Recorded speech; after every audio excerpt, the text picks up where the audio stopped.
Ցանկացած հացահատիկային եւ կեղծ հացահատիկային մշակաբույսերի հատիկ իր մեջ պարունակում է էնդոսպերմ, մանրե եւ թեփ։ Կեցես։ Բայց մշակված հացահատիկները իր մեջ պարունակում են միայն էնդոսպերմ։ Այո։ Ծավալեղենը նվազեցնում է հիվանդության ռիսկ։ Այո։ Ամբողջահատիկը, աղցաջրերի, սննդանյութերի, Դիետիկ մանրաթելերի Աղբյուրը։ Այո, դիետիկ մանրաթելերի աղբյուր է։ Երեխաներ, ածխաջրերի, սննդանյութերի, դիետիկ մանրաթելերի աղբյուր է ամբողջահատիկը։ Հաց է երեխաներ ամբողջահատիկ։ մի քանի հազար տարի ինչ մարդիկ հաց են թխում։ Այո, մի քանի հազար տարի է ինչ մարդիկ հաց են թխում, սիրելի 6-րդցիներ։ Հիմա ինձ կասեք, թե հայկական լեռնաշխարհում մարդիկ երբ են սկսել հաց թխել։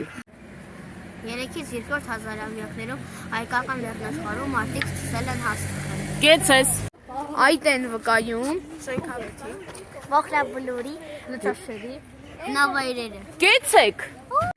Միջնադարում հացը թխել են սաջի վրա։ Իսկ ինչ է սաջը։ Սաջը մետաղաթիթեղ է։ Այո, մետաղաթիթեղ է երեխաներ։